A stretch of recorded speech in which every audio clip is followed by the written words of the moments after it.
Hi, this is Jolene from One Heart TV, and I'm back with Zahrah Sita. We are going to be talking about the thyroid and possibly the connection of cancer. She's going to update us on a lot of goodies today. So, welcome back, Zahrah. How are you today? I'm good. Yeah, thanks for having me. I'm glad to be here. Good. We're Good. used to meeting on Fridays. I keep thinking it's Friday, but it's still I Thursday. know, I Yeah. know. I guess we're trying to fit in one because I'm leaving out of the country. So I really appreciate you doing No, this it's today. I'm going out of town tomorrow too, so Oh, we're good. Get yeah. away, get away, get away, right? Just a brief. I'm working on a retreat and we have to go walk the property. So up in Okay. North Carolina for the weekend. Oh, nice, nice. I hope you're amongst the trees and all the goodies in Yeah, nature. it's in the forest. It's a beautiful place. Yeah. Good, good, good. Well, let's talk about the thyroid and cancer. I looked that up a little bit now, and can you share anything? There was one of the listeners who was very interested in the connection of these two. Yeah, and I'd say it's mostly specific to breast cancers. I mean, the thyroid, it affects many things in our body. There's what a lot of people don't understand is there are thyroid receptors all over our body. And so the health of the thyroid, the functioning of the thyroid, it really affects everything. And so, hold on one second. Sorry, I just want to make sure the dogs were going to be quiet. So with the thyroid, it affects almost everything, and it has a lot to. If the thyroid's not functioning well, we're going to see, the person typically going to have less energy. They don't have as much energy production, and it can affect everything from the brain to weight gain or weight loss. It can affect the immune function and many other things. But the thing about the thyroid and the breast cancer connection, it has a lot to do with the endocrine system and the hormones. And so, when the hormones are off in the body, if the endocrine system isn't functioning at its best, it's going to affect a lot of things also, including the thyroid, including the estrogen production. And so it's one of the common things we'll see, say, with women who have breast cancers, quite commonly, not always, they have higher estrogen levels, estrogen dominance, the estrogens producing an overabundantly in the body. And along with that, quite commonly, though, at the same time, we'll see lower thyroid function. And this has to do a lot with how the liver is processing and metabolizing the hormones and the influence it has on the entire endocrine system and clearing of the estrogens. And so we'll see this estrogen dominance, estrogen rising, and then quite often, because the endocrine system isn't functioning in the most proper way, we'll also see low thyroid. And so when there's low thyroid and a higher level of estrogen, there's a higher risk of breast cancers. Now, we'll also see that with low thyroid function, the immune function won't process in the same way, won't function in the same way, and the detoxification isn't working in the same way. So there'll be more of an accumulation of toxicity, an imbalance of the hormones, and that can lead to a lot of other issues. And so that's part of it. And then another really big factor that a lot of people aren't aware of is iodine. And so both breast tissue and the thyroid are very dependent on iodine for functioning properly and the health of both of those. And so, say in our culture right now, there's a huge epidemic. I believe it's a very not talked about epidemic, which is hypothyroidism. There's a very, very large percentage of the population with the lower functioning thyroid. And so that means that, there's a lot of other things not functioning right in their body. There's also a very common, issue with the women and the estrogen dominance and things like that. And so iodine is necessary for managing the estrogens in the body, as well as keeping the breast tissue healthy, as well as keeping the thyroid healthy. And so we don't eat a diet in our Western culture, at least, that's really high in iodine or eating the foods that have a lot of iodine. And so, what are those foods? Typically, it's like seaweeds and certain seafoods. Goat milk and goat cheese is one of them, and that's not like a real common food that a lot of people eat. I mean, people eat it, but not like, a lot of it. And so people aren't getting a lot of the iodine that they need to keep their breast tissues healthy, to keep their endocrine system healthy. It also helps eliminate excess estrogens out of the body that iodine does. And it helps the thyroid function properly and keeps the metabolics of the body working well. So a big part of it is this iodine deficiency, and people might want to have like iodized salt and think they're getting some iodine. It's the wrong type of iodine. It's not going to really support any of these things that we're talking about in the right way. And so, unless you're supplementing with iodine or you're eating a good amount of foods with iodine, you probably are low in iodine. And that can lead to a lot of issues. And so, say commonly with a lot of the breast cancers, especially the hormone-driven breast cancers, one of the things that is taught is breast painting. And breast painting uses a food-grade iodine to soak into those tissues, give it that iodine that it needs for the healthy tissues. And iodine is very anti-cancer.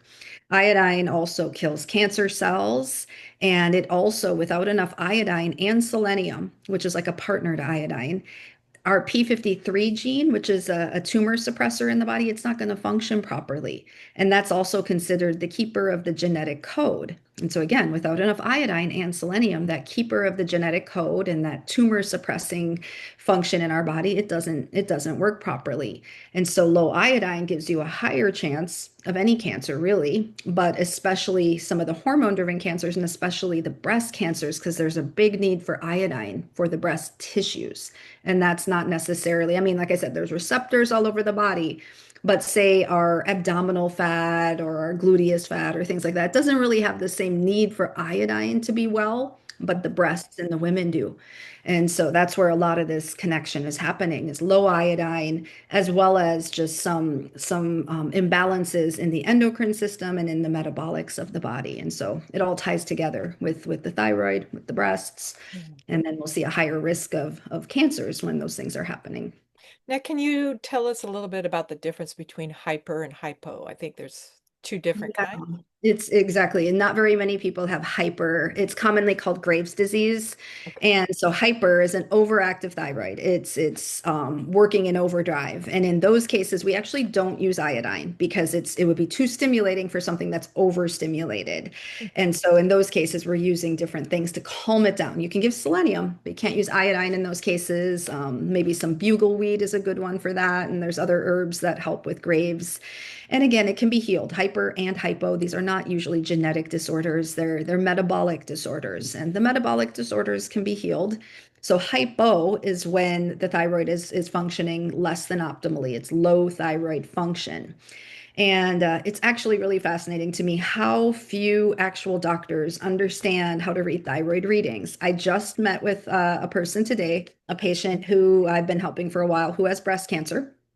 And she had some recent tests done, and she had sent me the tests, and she sent me a list of her new supplements she's taking. She wanted me to go over it before we met, and I saw she was taking like bugleweed, and she was taking something called hyperthyroid fixer. And I'm looking at her blood work, and I'm like, she doesn't have hyperthyroidism. What is she doing? And so I asked her, I said, why are you taking these things? And she said, well, the doctor said that I have hyperthyroidism. And so I started looking online for things to treat hyperthyroidism. And I said, no, you don't. You have hypothyroidism.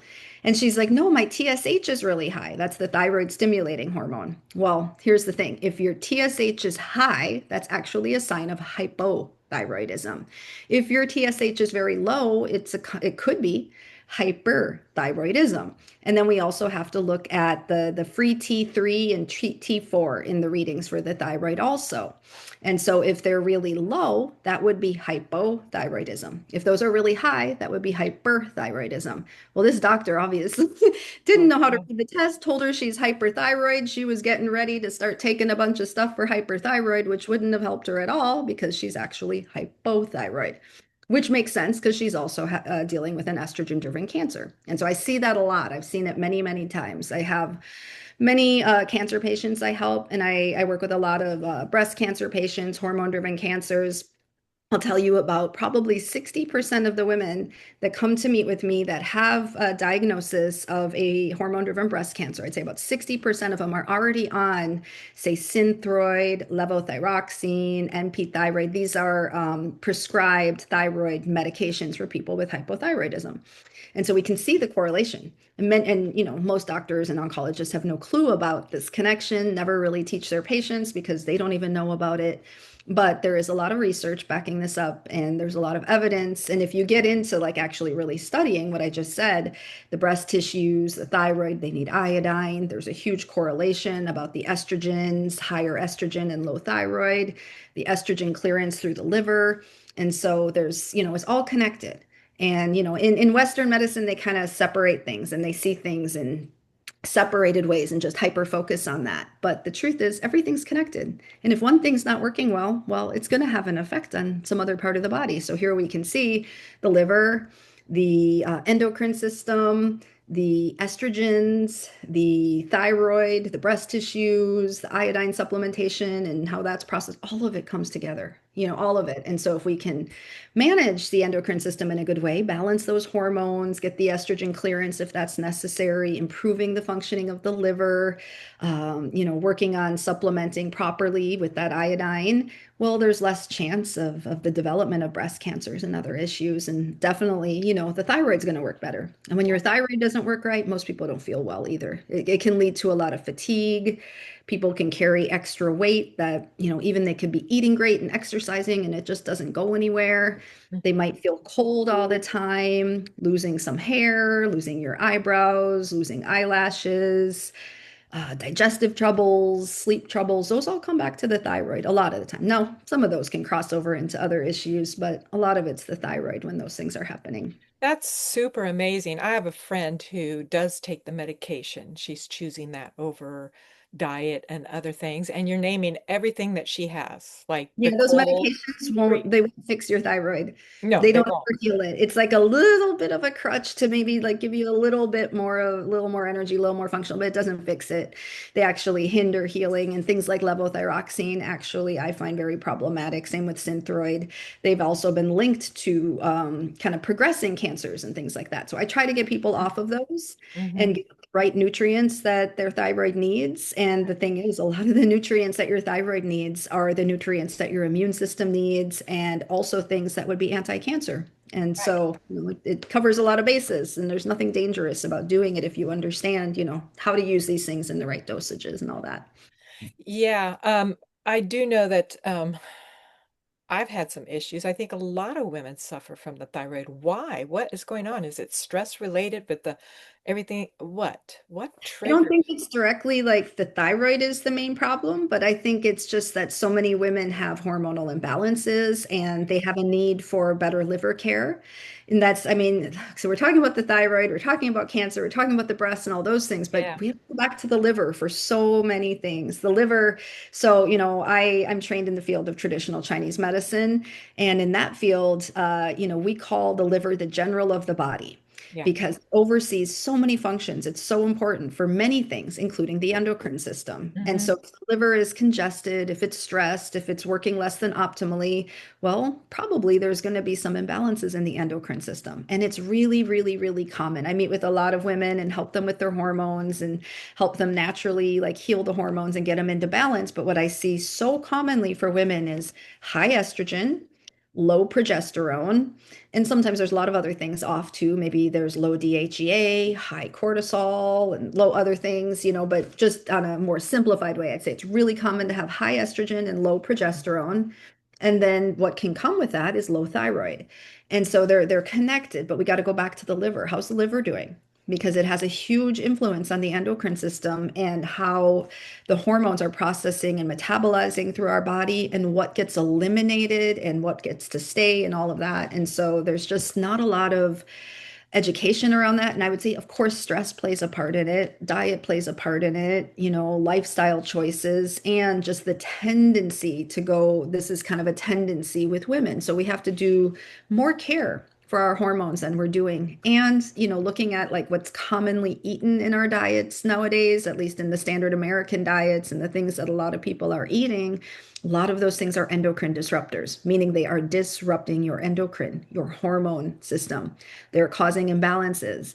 And a lot of that comes back to diet. A lot of it comes back to certain products that people are using on a regular basis. Mm. And stress can be a factor in that for sure. Yeah. So there's a lot of factors, but a lot of it has to do with the liver and just overall endocrine health. that's connecting these things.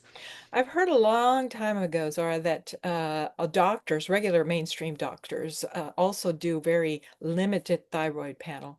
Can you talk a little bit about that? Because I think Like, people for know. example, the woman that I was just talking about that I met with today, all they did was test her TSH. That's all they did. It was just the thyroid stimulating hormone. And of course, they didn't understand how to read it. They thought, "Hi, it's hyper." No, no, no, no, that's hypo. So what they really want to do is you want to look at your T3, your T4, the free T3, T4, as well as the reverse T3, T4, plus the TSH. And there's some that can go further, looking at the thyroglobulin in more depth and things like that. There are good panels that have all that. But if you're just going to your regular GP or you're dealing with cancer and you're going to your oncologist, they don't usually do a full panel like that. And even if you request it, they usually don't take it seriously. But here's what a lot of people don't know, and it's not always available in every country. So mostly in the United States, but in some other countries too, you can order your own blood work. And so in the States, you can go right through, say, LabCorp and Quest and order your own blood work. There's a company I really, really love and I refer a lot of people to. It's called Request a Test, requestatest.com. And there's more companies like that, but that's just kind of the one I've known for a long time and tend to recommend. And I'm sure some of the others are just as good. But you can go online and you can choose your tests, and they'll help you put in the order for that test and send you to the lab that's closest to you, and you get your own lab work and all of that. But what I like about that is it really kind of explains the tests well on there, and you can go and look at it. So they have a good thyroid panel that covers all of this. Wow. And they do a lot of other things like that. They have other testing that sometimes I have people go get there because their doctors don't take them seriously about some things, and so they won't run the test for them, so they have to go get them on their own. But that is a place you could get a more complex and more thorough type of thyroid reading if you really wanted to see, in depth what's going on. I really had no idea when one of the listeners brought this up. I didn't know the Mhm. correlation between the two, and now you've explained it so well. I did get a high-end type of thyroid to take drops. I wish I had pulled it out to show it to you, but you're probably familiar with it.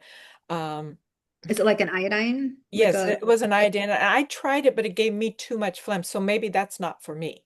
I don't Or it could just, the other thing, a lot of people, it's more than just say the anti-cancer benefits and the thyroid support and all that. Iodine's very detoxifying. So iodine will also know. clear, say, the halides like bromide and fluoride. It cleans them out of the body. It'll clean chlorine. Let's say you're, swimming in a lot of chlorine or bathing in chlorine and you've got an accumulation. It cleans it out of the body. Wow. It also can help remove stored radiation, especially out of the thyroid. If we don't have enough iodine in our system, our thyroid will upload and hold on to radiation. Oh, And so that also, low iodine can also lead then, because of that, it can also lead to thyroid cancers and things like that, because that radiation is then causing malignancies. And that's not the only cause of thyroid cancer, but that's a big one, I believe. And so it clears stored radiation and some heavy metals, and it also kills cancer cells, fungus, bacteria, and viruses. So it's a very powerful cleaner as well as very nourishing. And so it's like a tonic. A tonic is something we can take for a while and keep taking, and it supports our system. And then something that's, detoxifying is cleaning things, but iodine does both of them. And if you pair selenium with it, which is its like partner, they really work well together. And so selenium then cleans out a lot of heavy metals, and it gently detoxes the liver and kind of mm. regenerates the liver health. And so we get that liver functioning better. We get a lot of cleaning, and then we're getting nourished with these nutrients that we really need and are I say under recommended and underappreciated in our modern culture. And so I recommend iodine to a lot of people, and they're afraid a lot of the time. And I don't understand. They're like, oh, is it going to hurt me? And I have no Oh, idea where this idea came from in what we now call as conventional medicine. The older conventional medicine years ago, before like big pharma really took over everything, they used a lot of iodine. Iodine was used like to treat tuberculosis and to treat many other things successfully, and it was a very important nutrient. Same with like hydrogen peroxide and a lot of things that now are just looked at as insignificant. but they were saving people's lives and helping them heal. And so I don't understand why people are afraid of it. You're not going to overdose on iodine. Typically, your body excretes what you don't use. It doesn't like necessarily accumulate and cause major problems. But sometimes there's a bit of a process because let's say you have a lot of, bromide built up in your system and it starts cleaning it. There can be a detox reaction to that. And Okay. there is actually some things we can do with that. There's a salt loading protocol and different things that are meant to help kind of clear the bromide and some of the symptoms faster if it's happening to you. It doesn't happen to everyone. But let's say you just, you have a lot of radiation or you've stored a lot of these toxins that it would clean, you might go through a little detox like having more mucus. That's a cleansing effect. It's not necessarily a bad thing. So sometimes things seem a little worse before they get better. And that's a lot of the times with detoxifying things. As things come to the surface, it might feel bad for a little bit and then it clears and then the body heals and then we feel better.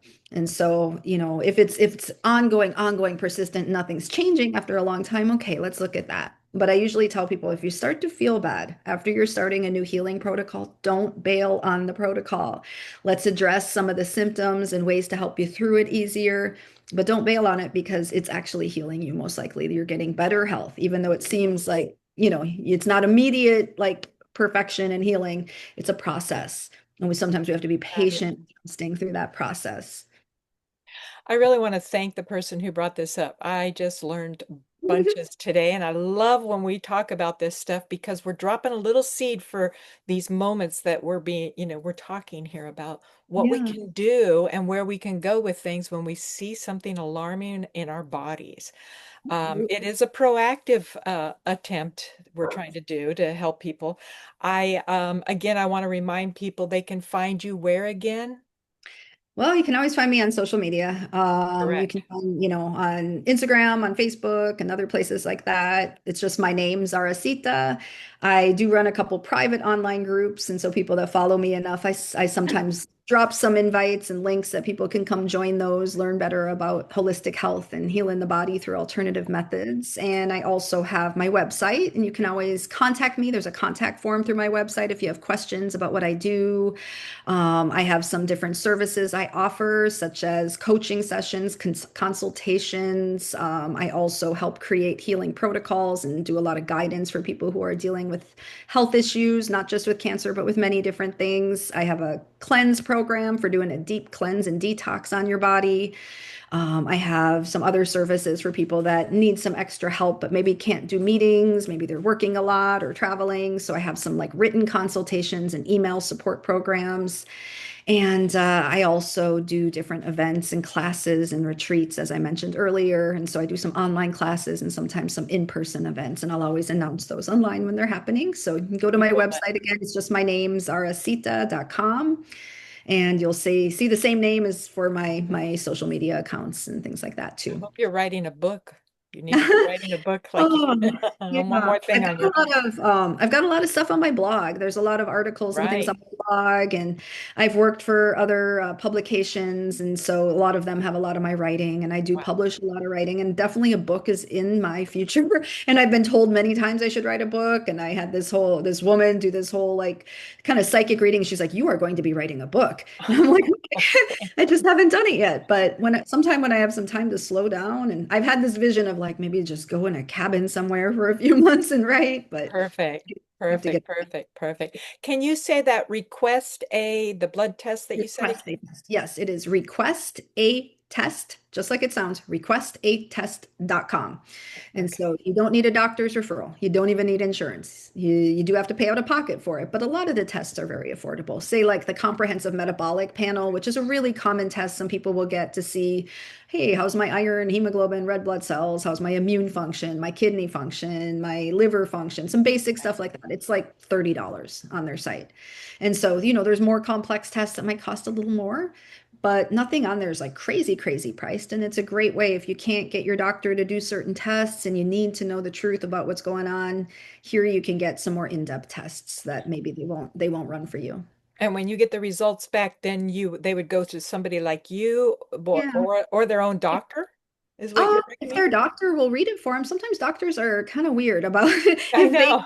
run the test. I mean, some of them are really helpful, and then some of them are Okay. kind of weird about things. And so I do read a lot of blood work. Anybody that makes, like, say, a health consultation meeting with me, I will review blood work and help them, if I see something that's really off, like help them, fix whatever that is. And so Yeah. I'm very interested in reading the blood work as well as many other medical reports, scans, things like that.